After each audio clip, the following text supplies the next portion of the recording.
اچانک سے اس کے پیٹ میں درد کی لہر اٹھی۔ وہ درد اس قدر تھا کہ برداشت سے بھی باہر۔ امی کو آواز دی، امی نے دوائی دی تو تھوڑی دیر فاقہ ہوا۔ پھر درد کا نہ ختم ہونے والا سلسلہ تھا۔ کبھی کبھار الٹیاں بھی ہونے لگیں۔ سب گھر والے اب اسے شک کی نگاہ سے دیکھنے لگے۔ اس کا پیٹ بڑھتا جا رہا تھا اور ساتھ درد میں بھی اضافہ ہو رہا تھا۔ گھر والوں نے تو سوالات بھی شروع کر دیے تھے۔ امی بولی، بتا کس کے ساتھ مکالمہ کر کے آئی ہے؟ یہ درد اتنا تکلیف دینا تھا جتنا سب کا بے اعتبار ہونا تکلیف دیتا۔ آہستہ آہستہ سب نے مجھ سے بات کرنا بھی چھوڑ دی۔ کبھی جو اکلوتی بیٹی اور بہن ہونے پر ناز اٹھاتے تھے، آج گھر والے اس سے بات کرنا بھی گوارا نہیں کر رہے تھے۔ امی جو اس کی ہلکی سی بیماری سے تڑپ اٹھتی تھی، آج وہ ماں اپنی بیٹی کی موت کی دعا مانگ۔ قصور شاید کسی کا بھی نہیں تھا، قصور صرف سوچ کا تھا جو معاشرے کے حالات کو دیکھ کر پیدا ہو رہی تھی۔ اس کے لیے کھانا پینا بالکل بند کر دیا گیا۔ وہ لڑکی در سے تڑپتی تھی تو سب کا یہی جواب ہوتا تھا کہ یہ جس کا گناہ ہے اسے ہی جا کر بتا۔ ظلم اس حد تک بڑھ گیا کہ وہی ماں باپ جو اولاد کے لیے زندگی کی کرن ہوتے ہیں، جن کے سائے تلے اولاد خود کو محفوظ محسوس کرتی ہے، وہی ماں باپ موت کا سامان تیار کرنے میں لگ گئے۔ انہوں نے کھانے میں زہر ملایا اور اسے کھلا دیا۔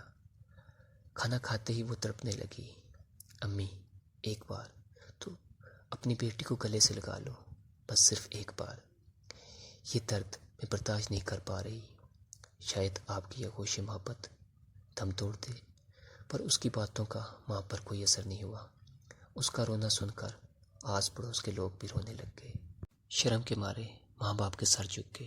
شرم بیٹی کے مرنے پر نہیں، ان کی عزت کے جانے پر آ رہی تھی۔ سب کے کہنے پر وہ اسے اسپتال لے گئے۔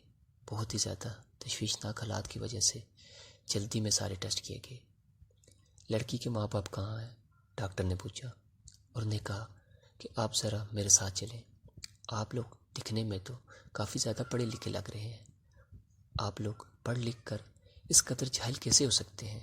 آپ کی بیٹی کے پیٹ میں رسولی ہے جو کہ کافی حد تک بڑھ چکی ہے۔ اس کا علاج تو کسی نہ کسی طرح ہو ہی جاتا، لیکن اسے زہر دیا گیا ہے۔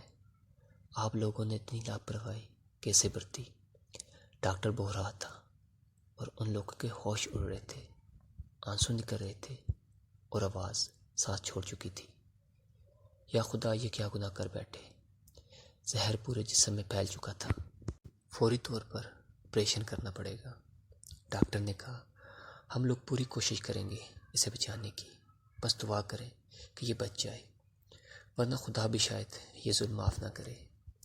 آپریشن تھیٹر جاتے ہوئے ماں نے اپنی بیٹی کا چہرہ دیکھا جو شاید کتنے مہینے سے دیکھنا تک گوارا نہیں کر رہی تھی۔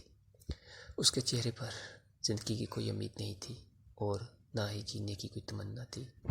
اس کے ہاتھوں میں اپنا ہاتھ تھامے اسے دیکھ رہی تھی اور کہنے کے لیے زبان ساتھ نہیں دے رہی تھی۔ آپریشن شروع ہونے سے چند لمحے پہلے ہی وہ لڑکی زندگی کی بازی ہار گئی۔ وہ نہ کردہ گناہ کی سزا پا کے یہ دنیا چھوڑ گئی اور پورے گھر والوں کو زندگی بھر کے لیے ندامت دے گئی۔